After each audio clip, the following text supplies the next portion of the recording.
Check how well this video's aged. It's gold, this. My first Andrew Tate video is gold. Just saying.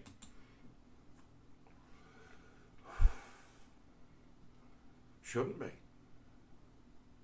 As to where it's a matter of, I think it's healthy. And I'm not saying I'm on this guy's side. No, I'm looking at him and I'm like, you know, it would be healthy for people, right, to treat him with respect as a potentially dangerous person.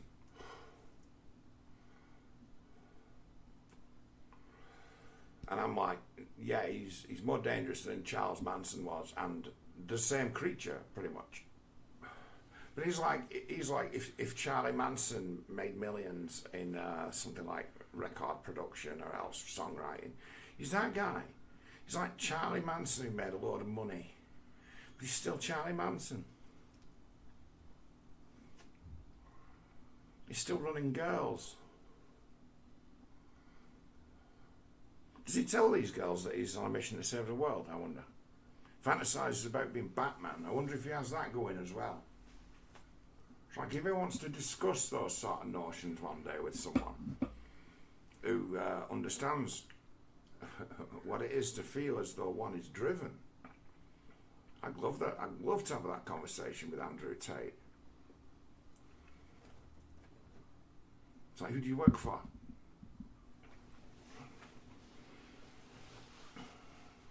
It's like, who's your daddy? Who do you work for? As a four-time kickboxing world champion, he made you believe that that was the ideal that you needed to become in order to get women in your life. When you talk about women, are you talking about just sleeping with women or establishing a relationship with women? Absolutely not. The war room is all about you getting women that serve you in your life, that benefit. What do you mean serve you? So the war room has a methodology called the PHD, the Pimping Host Degree. Although it was removed from our website, and although it's no longer officially called that, which is find a woman that's attracted to you and, you know, obviously sleep with her. And eventually you put her through a sort of Pavlovian conditioning where for her to get your attention, she has to complete tasks, then bigger tasks, then bigger tasks. And eventually her whole world becomes you and she has nothing else except you. And she completely serves you completely. I fully explained that in my video back here. How the pimping game works and the way that the way that it operates, the way it works in feedback, the way that without the guys there's no women. It's like harvesting. Yeah, I covered that earlier in my video. Just saying, but I'm jumping in at a point here for a reason. Quote unquote, you could call it a slave. She has to do more things for you, whether it's, you know, wash the dishes, do errands for you, or eventually do OnlyFans webcam, which was encouraged inside of the war room. A lot of people might say that to teach men to coerce and manipulate women, to use Pavlovian conditioning, like you said, into working in the sex trade is... And then when the men who've been instructed to do it, do the deed, it destroys them.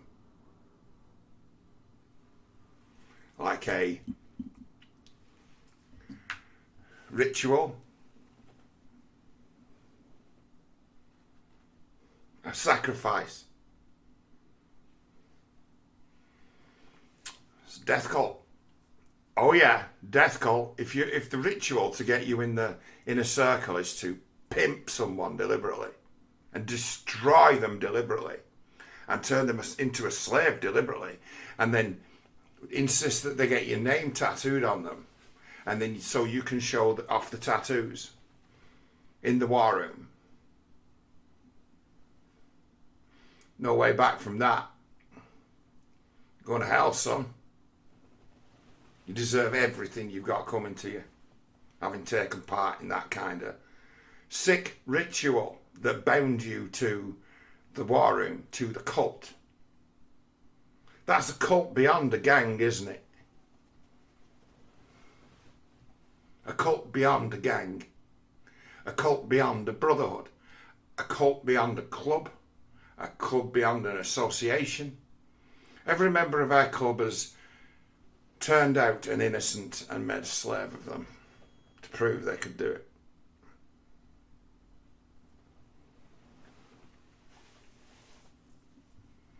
Yeah. It's immoral and wrong. I would never do it personally. I've never done it personally. But that was a big part of what the War Room did. It was. Do you regret that you played a part in it? I don't regret it. Why would I feel guilty of something that I had no control over? Well, Yeah, but he's got no fucking qualms about aiding and abetting evil, has he? As long as he's getting paid. That's pretty common, pretty standard. you were part of the marketing team, right? Yeah, absolutely. But during that time, I was brainwashed. All of your friends are inside the war room. All of your connections are inside the war room. All of your knowledge you consume every day is inside of the war room, and they actively No excuse, still guilty. encourage you to Just saying, the rules don't work like that. There are rules. cut off the You're on the hook for what you do. surroundings in your real life, and you start cutting off friends. You cut off, old co-workers, and Do they encourage that? they encourage you. And actually, let me tell you a very scary thing. One of the members inside the war room, Iggy Semmelweis, he goes under a few different names, tells you that your new brothers inside of the war room are your new life. Everyone else before that, it doesn't matter. We have here the truth of life, and if you want to follow us, you have to, quote unquote, kill your parents symbolically, because they may not agree with the things that you're learning here, but it will impede you from moving forward inside of our organization if you do not kill your parents. And I thought that was a very scary thing. But at the moment, Same as the trans.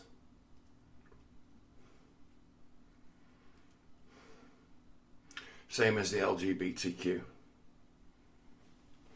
Same techniques. Same shit tests. Same methodology.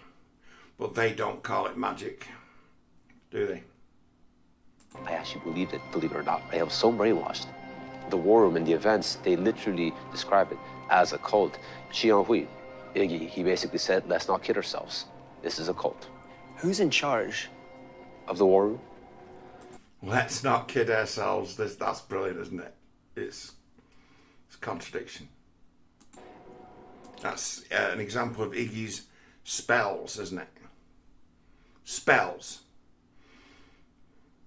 When everything you say is made to deliberately serve the end of chaos, what you do is cast spells. You're not talking to no one. You're casting spells deliberately. Sorcerers are very dangerous people.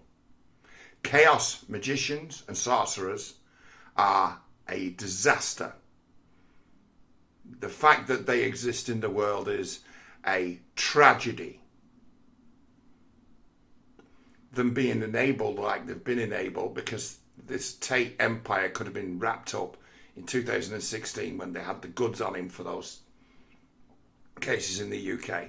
With what he already had out in the world, they would have had no problem at all going in front of a jury and making the case that he was a rapist and a pimp and a drug dealer. But they didn't do it, did they? They just let him carry on going. And then 2018, he gets into bed with a fucking sorcerer and immediately ups his game. It's like, remember when I said this? It's like, who do you work for? Iggy's at the top, yeah. But he definitely, when you spoke to him, he definitely had an agenda. He definitely influenced you in ways that were not of your own thinking. How do you mean? He literally would tell me that I went inside of your brain and I rearranged things. I went in the attic and I started moving the furniture around, is how he would describe it. So he was very good at reprogramming brains. And what's his agenda? I couldn't really tell you exactly what the agenda would be, other than, again, take over the world, I guess. It's very, very grand aspirations. Make a religion of malignant narcissism and teach people how to best spread it. Cause the maximum amount of chaos. Destroy the maximum number of people by spreading it like a virus. Because he's a chaos and sex magician.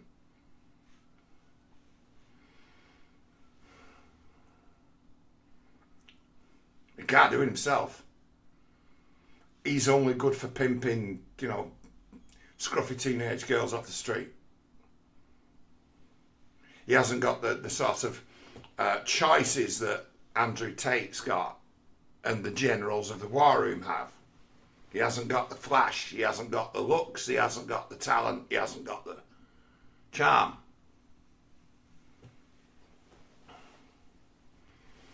Do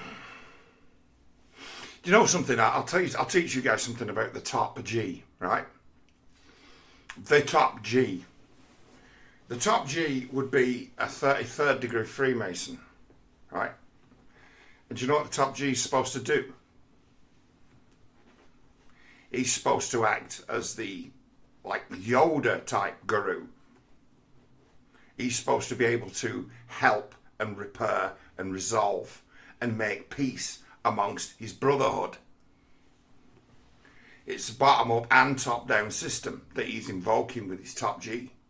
So you can't be top G if you're not celibate. It's the key feature of it. It's just not available to you. It's a job for a priest, a vicar. You notice how, the top G in literature as written that you'd know of is Littlefinger. Littlefinger keeps a lid on it, doesn't he? And that's where he derives his power. Because he can't be swayed by the charms of a woman. It don't work on him, so he's really adept at managing them. That's top G.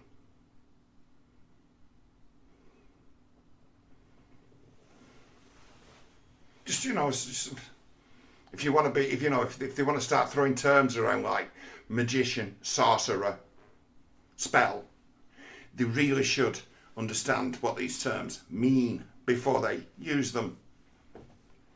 Because to invoke them is to fuck with people's heads who's looking to you for reason and leadership. And if you're stirring into the magic ball of bullshit, telling people I can rearrange your mind from within, who's already susceptible to suggestion and has already paid the 39 quid a month to join, has already paid for the 350 something course, has already bought all the books, is already knee deep in the cult, has already programmed themselves with the struggle session of reading those shit books, has already fully committed, has put time and energy and money into it, and then he says I can manipulate your brain. Well, if he can't, I've wasted all that money. So maybe he can. So neuroplasticity. It's a thing. You can fuck someone's head up deliberately. Iggy knows. His technique is a mixture of Pavlovian, but it's also got some very alarming similarities to how the Chinese and Vietnamese communists used to break people by struggling them. It's got some elements to that. It's like he's taken that neuro-linguistic programming and created a grooming method that he's selling to these guys for women, but the grooming method's already been used on the men. So he's turned these men into bitches and then they become his dogs. Go and fuck some bitches.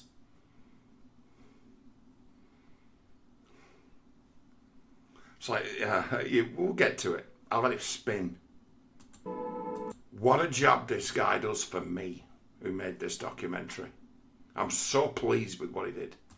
So according to Eli, the War Room is a cult that, while not all members will act on this, teaches men to groom women and is run by a mysterious man named Iggy Semmelweis. This is the War Room of Andrew Tate. And Andrew Tate is the secret weapon Iggy uses to market that cult. It works like this. Tate has millions of followers on Twitter and other social media platforms. He uses that following to market his app, The Real World. 200,000 of these followers filter into the app, where they are then sold courses, pushing them to the war room. This final tier consists of hundreds of Tate's most ardent followers. But once they're in, they find not just Tate, but Iggy Semmelweis lying in wait. So who is he? Welcome, my brothers, to the Iron Shadows.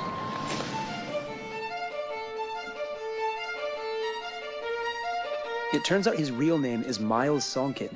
He was born in Chicago in 1961. His mother was a TV psychic, and he appeared in high school theater productions.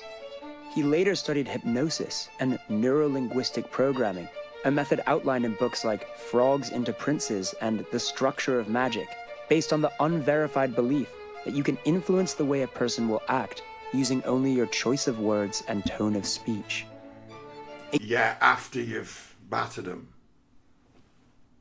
After you've brutalized them. After you've made them dependent. After you've ruined them and destroyed them. You can do that.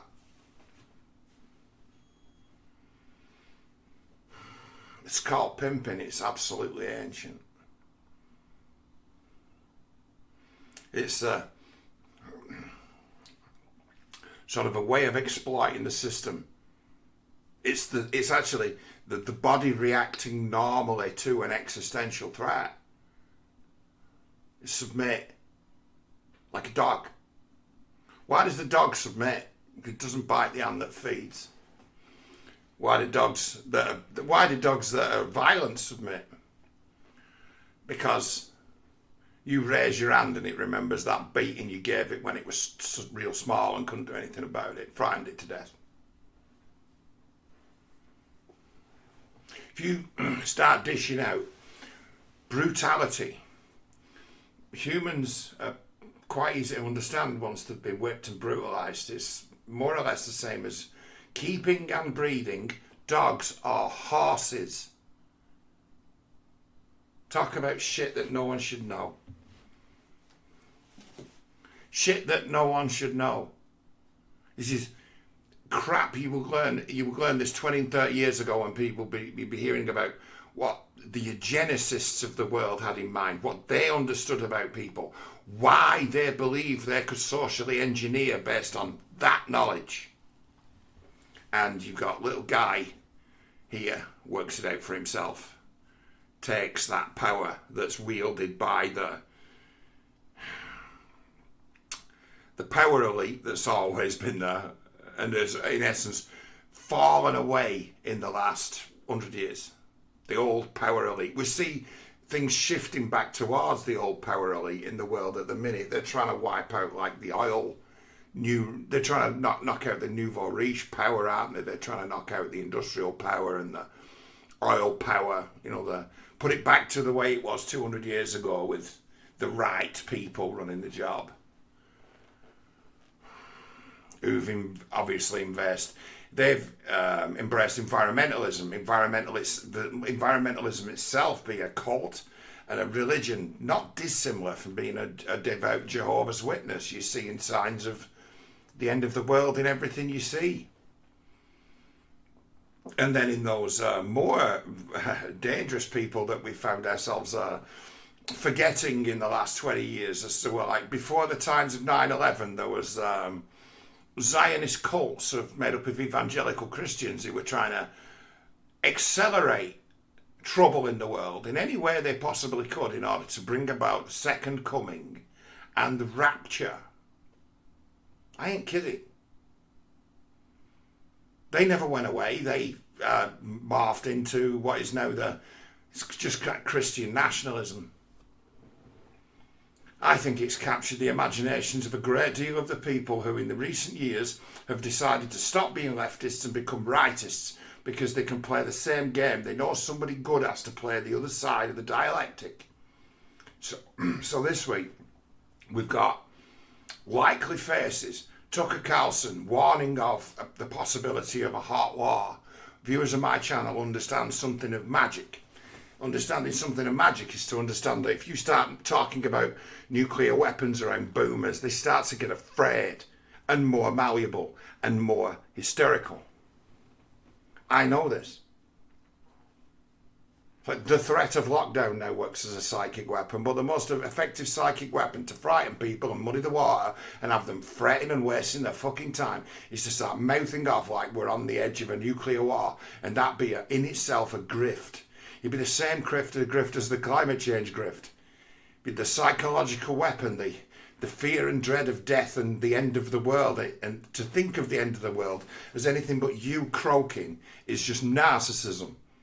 You will not die in a global cataclysm. You're not that fucking important. You'll die on your own in a field somewhere, or on a hospital table, or maybe be lucky enough to get taken in battle. That's how you'll die, on your fucking own. And when you die, the world ends.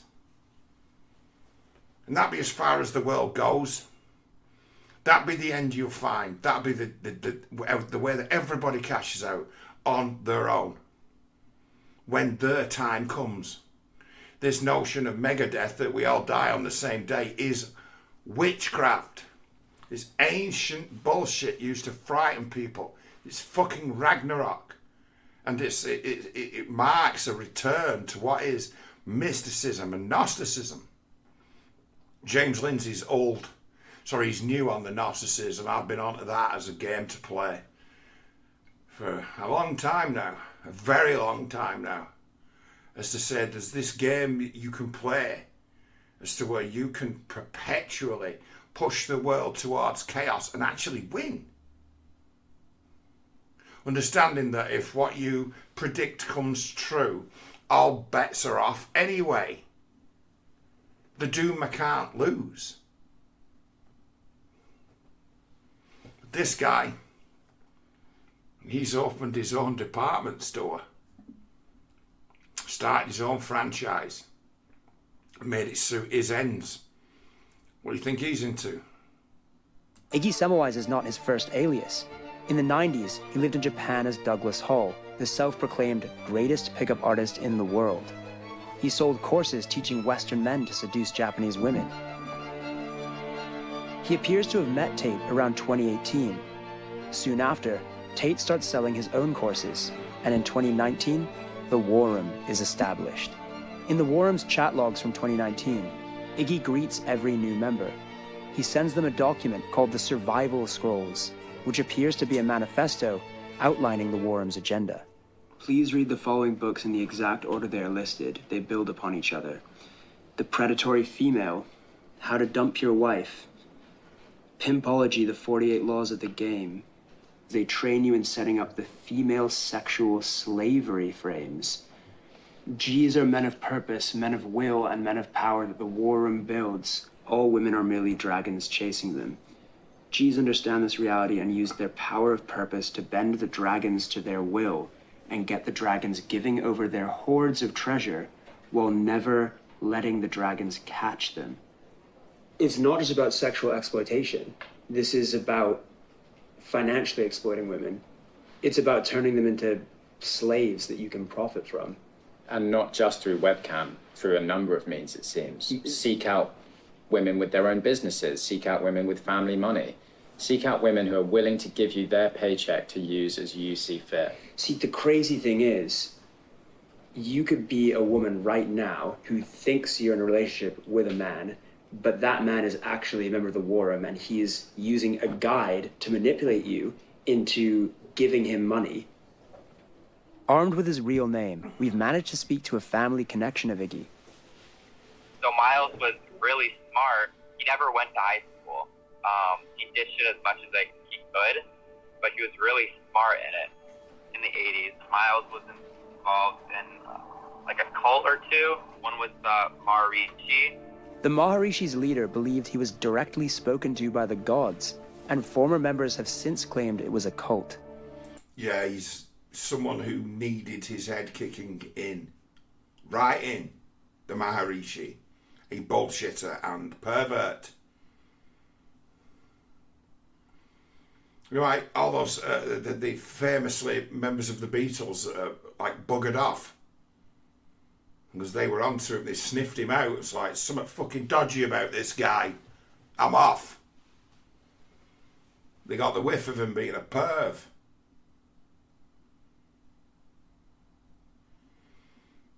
but they didn't publicly shame the guy. But if you go away and look into it, there's years after the guy's, out of the picture, members of the Beatles and those who were in that those people who were tricked into it, they didn't stay at his retreat for very long. They worked out what it was. Think about the Beatles. Arseholes, but working class arseholes. They'll have seen creeps before. They're from Liverpool, a place that's known for its colourful characters. They buy into it for so long, but suddenly, no, I don't like this. I'm getting out of here. And the other was the Bhagwan. The Bhagwan also... He was another one who was touching people up. These are meditation cults. New Age meditation cults are a fucking disaster. They turn people into these weird self-medicating dispensers of dopamine that sit around and do nothing all day but think the day's work's been done because they were sat doing nothing, thinking nice thoughts. It's a brilliant, fantastic way of brainwashing people in things like guided meditation. Certainly recorded message guided meditation. So that's just pure subconscious attack, implanting of code. I can't tell them that though, they think they're brilliant. It's like, well, you don't know, do you? You've never done meditation. I'm like, I'm a master of the game. It's like I do it all the time. Do you know when I meditate, and I've given everyone the secret of meditation in the past, when I know I forgot something, what am I missing here? And I'll meditate and breathe just for a few seconds and it comes to me. And that's all it's for. Meditation is for remembering things that are just on the edge. Switch everything off and they'll appear. So it's just like any relaxation technique that attempts to like oxygenate and take the stress off the mind. That ability to be able to just shut down. If you can close your eyes and do that and take a few breaths, yeah, that thing that you're trying to remember will probably bite you. That thing you've forgotten to do. It's like meditation will save your ass many times over if that's what you use it for. But that's its only purpose. Remembering. Otherwise, some kind of feel-good road to enlightenment. Absolutely not. Meditation might be a road to remembering things that are best left alone. Because you might have to go to work tomorrow. It will dysregulate your life to start making revelations about oneself. It will derail you, and it's not for everyone because of it.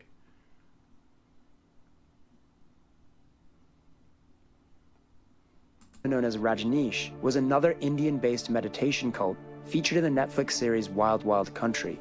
Its leader faced numerous criminal allegations, including the sexual abuse of his followers. Miles is very paranoid, and he thinks that some bad people are after him, as well as the government. Yeah, that's so he's isolated himself from his family by that's called the targeted individual. That's a brainwashing technique. Quite a simple one as well. You tap into someone's narcissism and make it so they start to believe this stuff because it makes them feel like big shots, like they're powerful, like they're a big deal. People who claim that they've got stalkers everywhere and that they're after me, well, it gives them a source of narcissistic supply, as Sam would call it.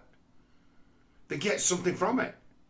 They get attention. They can even maybe get some sympathy and be believed. But generally, it gets old real quick, and because it is a form of bragging and it's boring and it doesn't go anywhere. What if someone says, "Yes, I believe you. The FBI are after you." Now what? So it turns people off. It turns people against, and then the thing that you're left with in your mind is this message: which is the doctrine or the dogma the guy was filling your head with, which was, I'm being targeted by the government. You can knock someone up with that and know if they're of the right character, if they're a narcissist who thinks themselves the center of the universe, this will put them out of action. This will fuck them up. So it's like Iggy showing signs here of having been conditioned, brainwashed himself, which to my mind is super funny. It's like Iggy's not as good as I am at the dark arts. He's a novice, but he's fucking evil, and he's been enabled. He's not as good as me, but I will never stoop to anything like what he does. This is really, really disgusting, despicable evil. Evil. It's like I can't get past it. I know that people like this exist. Known them. Lived to tell the tale. Learned all the tricks while I was at it. Learned things they didn't know about themselves from them.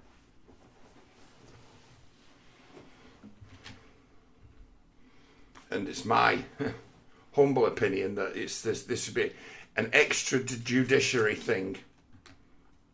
It's like the CIA should take out guys like fucking Iggy and Andrew Tate. The Secret Services should bring them down as matters of national security, and no one ever fucking find out what happened, and no body ever be found. Gone. Disappeared. See ya. Become a myth. Gone. Black bag. Strangled to death. Thrown in the fucking Thames.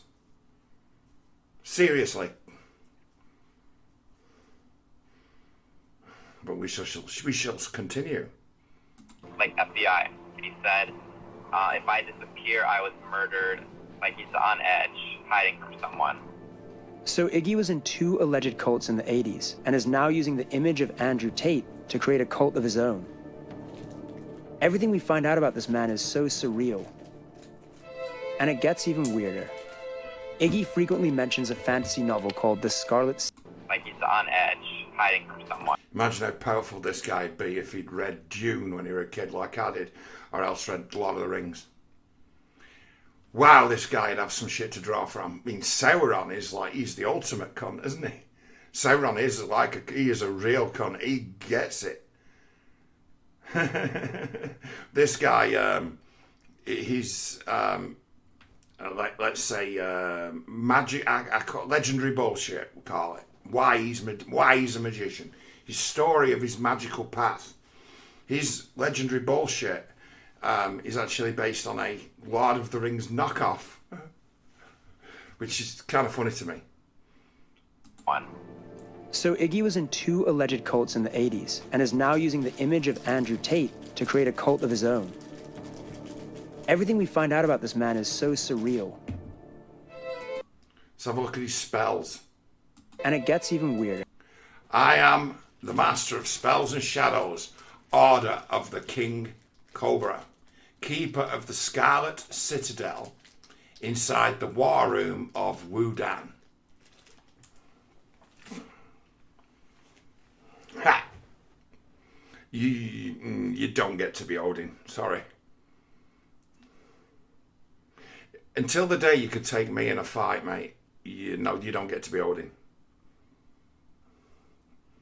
Anyone runs across Iggy, say that to him and kick his ass. Drag him all over the fucking street by his gay, strangle him to death with his gay handbag. Fucking rip his beard off his face. And then just leave him lying in the road for some vehicle to run over him. I will you to greatness as I show you ways to unlock your potential beyond imagination. We're talking about lasers, lightning. Iggy frequently mentions a fantasy novel called The Scarlet Citadel, in which an evil wizard who looks strangely similar to him wears a ring featuring a snake's head of the same kind worn by the senior members of the War Room, including the ones who recruited Amanda and Maria. The wizard. It's like he's seen Conan the Barbarian and read that book. If you'd have read Tolkien, his images would be so much better. His symbols would work better. His legends would be clearer, fixed as to what his goals and capabilities might be. He might have, put together that what he's doing with his cult is raising orcs. If he'd have read Lord of the Rings, because he is. This bullshit god he worships. The wizard trades in girl slaves and is the real power behind the throne of the Cobra King in Koth. So while the authorities in the world's media are looking at the Tate brothers in Romania, this wizard man who appears to have created the cult of Andrew Tate and instructed its members how to groom women is walking free. There's only one thing left to do: find Iggy.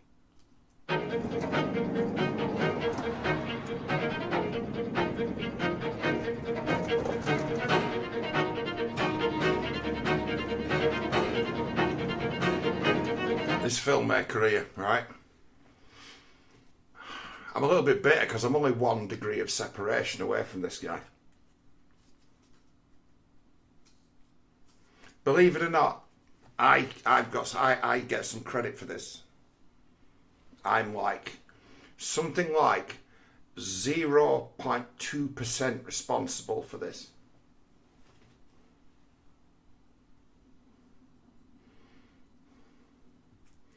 I'm in circles who've spent years working on this.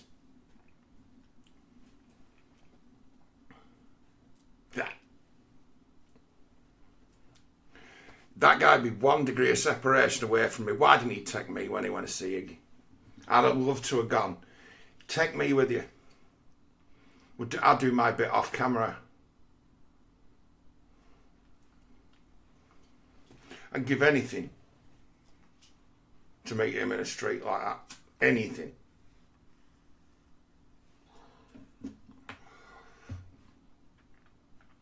I would. I'd give anything to catch this guy in the street. I could really show him a trick or two about magic. And how it really works.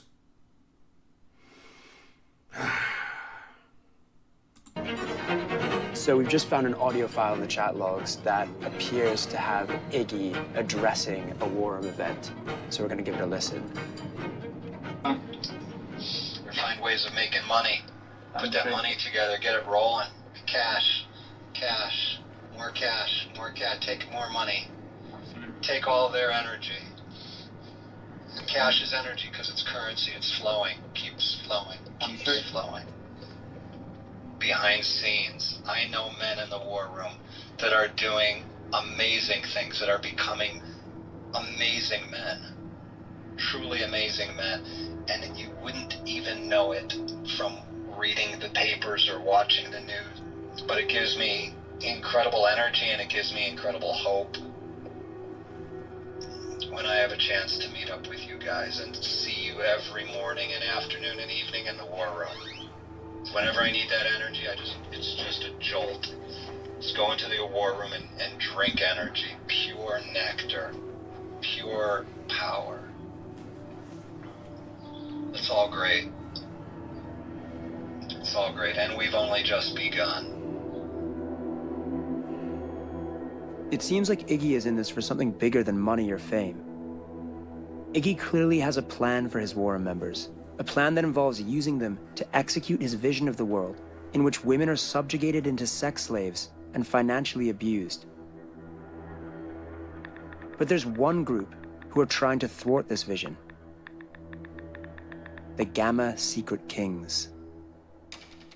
The Gamma Secret Kings are a group of men who became disenchanted with the online world of masculinity influencers and now devote their time to exposing what they see as scammers, grifters, and false prophets exploiting male insecurity for their own ends. So we've managed to get in touch with a man called Scorpio. He's one of the Gamma Secret Kings, and we're going to give him a call.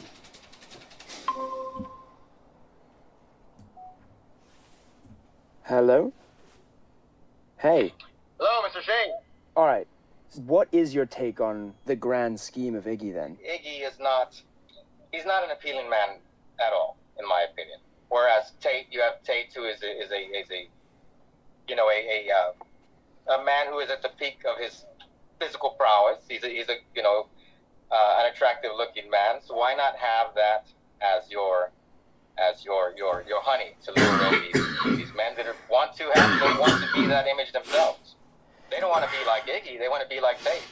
So, would you say that Iggy's goals are ultimately ideological? I would say yes. I believe there is a sense of desiring to sow some kind of political chaos with the war room.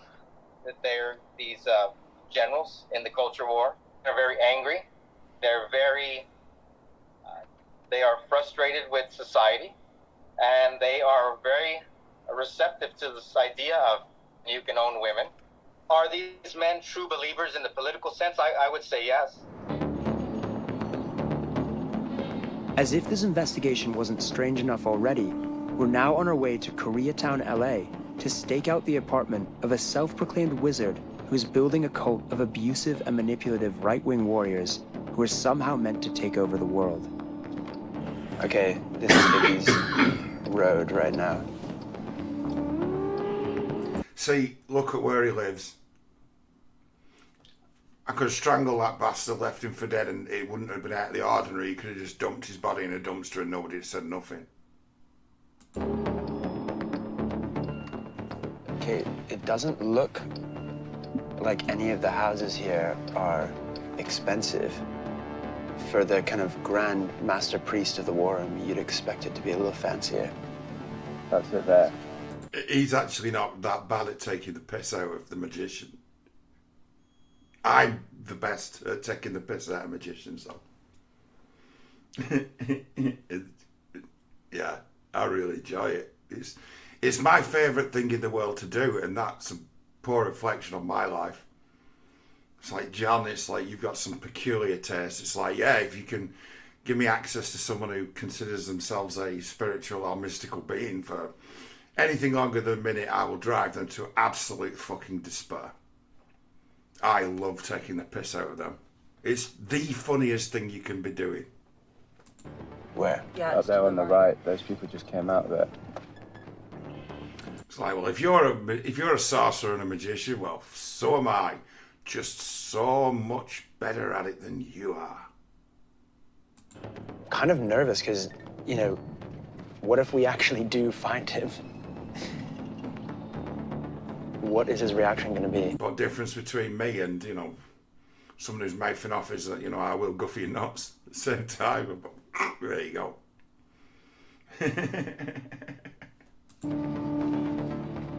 Will he cast a spell on us? Is this good? Right here? You cast a spell on him.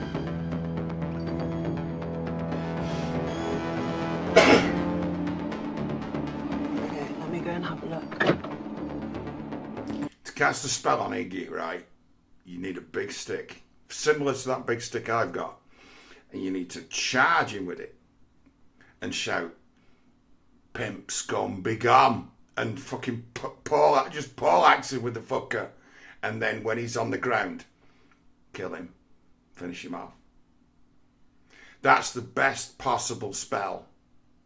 That's the best thing available. And it'd be a matter of, wow. What you do is you make true special revelation as to in his experience of life, he actually met his maker. Like, wow, someone came along and randomly killed me.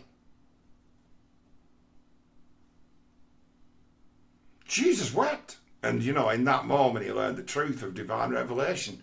Complete his journey on this earth in the right way by murdering him.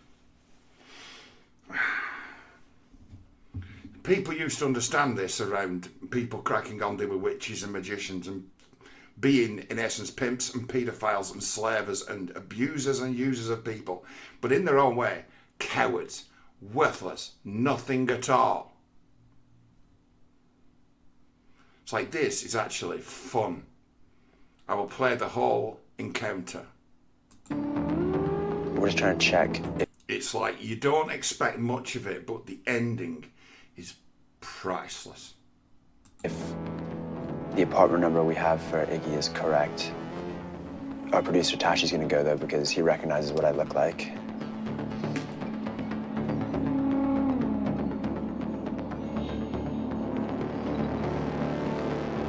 Guys, he's definitely because I went on to the address book on the door.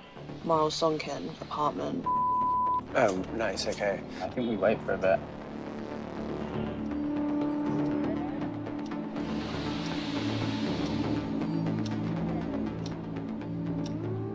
Despite being central to the war, writing its reading list, and helping create its methods for grooming women, Iggy has managed to dodge accountability by remaining in the shadows. But now, for the first time, the master of spells and shadows will at least have to face questions about his role in all of this. Oh, fuck, there he is, he's right there. I just saw him come out. Okay, put your camera down, Yeah, he's walking away, Yeah, we need to go park at the end of the road. Matt, let's go. Hi, Iggy Semmelweis. See, if they'd have asked me to go, I'd have run him over, killed him. And well, oh no, I've killed him. I'm not trying to be funny. Are you training people in the war room how to enslave women? Do you run the war room? We've seen chat room evidence that you're training men how to enslave women. Do you care to comment on that? It looks like from the evidence. Could snuff him, sleep like a baby. Knowing I'd done like a good year's worth of work.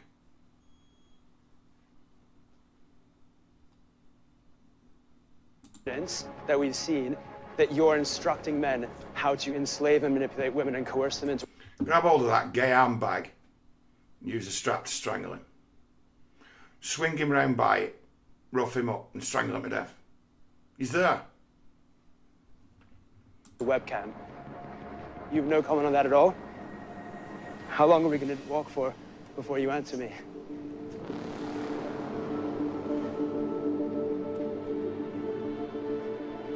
We thought Iggy would go back inside, jump in a car, or go somewhere where we couldn't follow him. But he appears intent on walking the entire breadth of Koreatown. You have nothing to say to these allegations? He uses his magical cleverness here. The very sort of, the level of his practical magic ability, we get to see it. Not bad, but it doesn't work for him, unfortunately. It kind of backfires.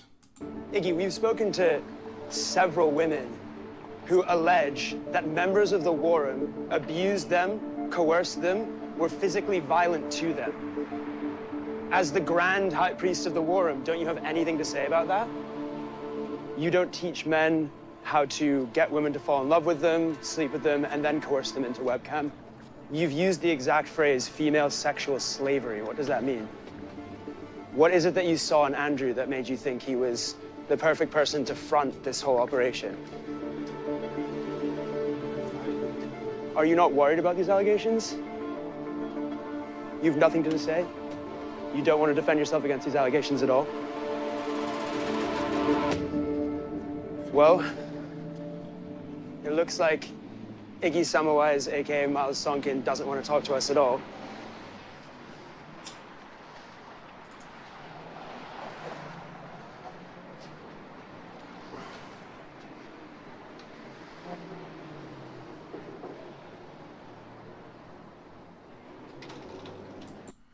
He sets this guy on him.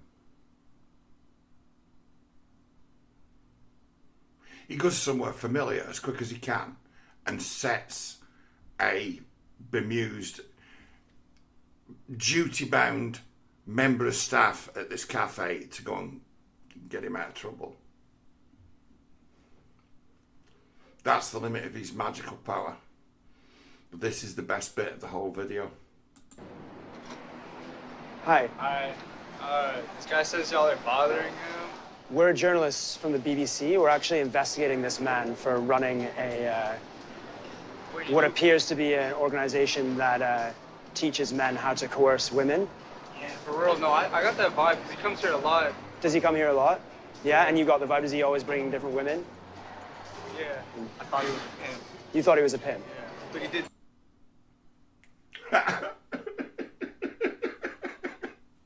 Tell me to tell you guys to stop harassing him. Okay. I gotta go back in there and, you know, come Yeah, say something. of course. Thanks for talking to us. Yeah. Have a good one. Handled that well, didn't he? Yeah, there is something creepy about him.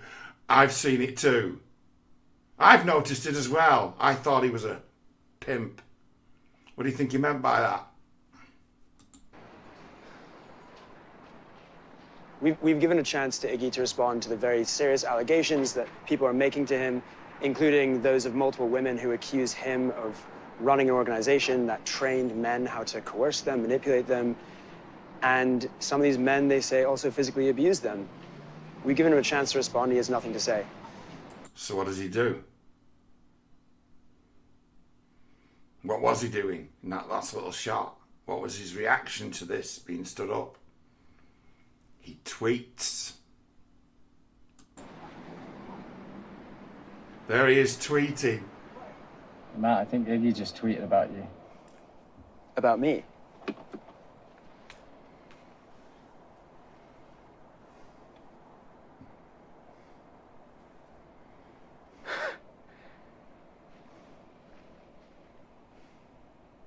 Matt A. Shea and his cameraman show up uninvited at my home, follow me for half an hour as I walk, ask me silly questions, but never offer me a box of chocolates, so I say nothing.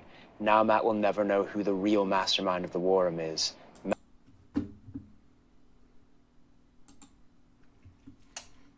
Disney Plus don't have Fury.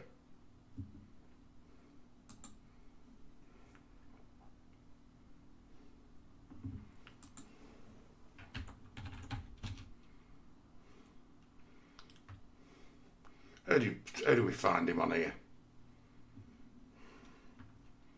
Iggy he's just so poor I can't even remember his name. How do I find Iggy on here? Well, let's put Iggy Tate. Let's see if it comes up. Iggy Semmelweis. Yeah, here we go.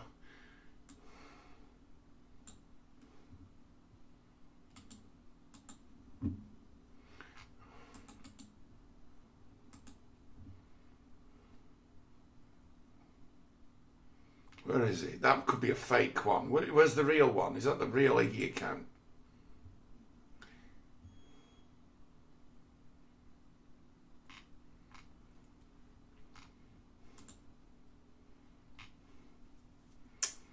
Okay.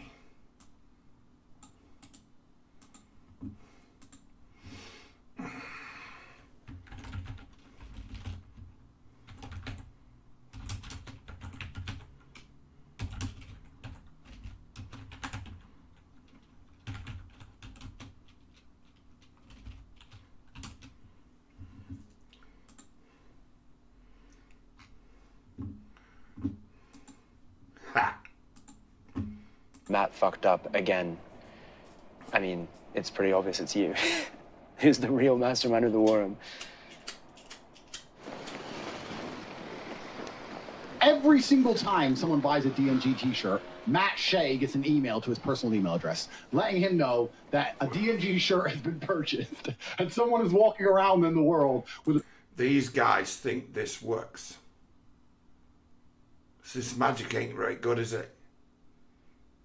They're good at the beatings, but the magic part of it, no, they can't do. The brutalization and the cruelty and the soul corrupting. The magic ain't that hard. If this works on you, you got a problem. The picture of him being homeless on a t-shirt.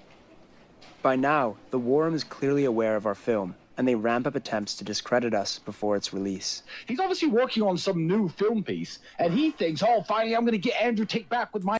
Emergency Meeting, Episode 12, Cosmic Justice. A new hit piece full of lies, but when he releases it, everyone's just going to call him a DNG and ask him for chocolates.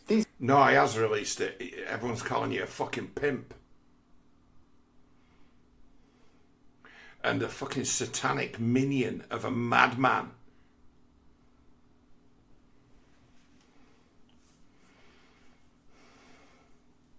Is Iggy's magic going to defend him? Do you think? From all the mentions and shit they get on their beloved Twitter, this guy's absolutely nothing without his ability to project on the internet. You know, it might be even an idea for, you know, everyone in the world to pile into this pimp and see how he deals with it. Because he doesn't strike me as being someone who can deal with very much at all. I'm just saying.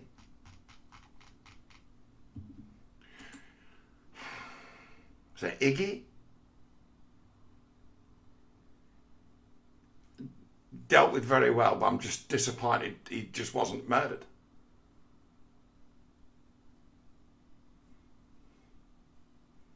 Think of all the work he would be now to be prosecuted for his actions. It's definitely part of a criminal conspiracy. They could do these guys for crypto if they wanted to. Iggy is an American citizen. Iggy is subject to its laws no matter what country he's in. Iggy should go to prison, but imagine the amount of work that it's going to take to put him inside when he's someone who twists words and reality and all this kind of shit that he thinks is real. The right move is for Iggy to die.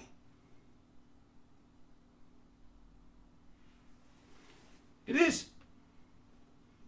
I've got the guts to say it. It's like he needs not to be communicating with any other humans and twisting their minds and giving them ideas. He should never have access to innocence. He should never have access to young people. He should never be allowed on the internet. He shouldn't be allowed to breathe. Yeah, that's just my opinion, man, you know.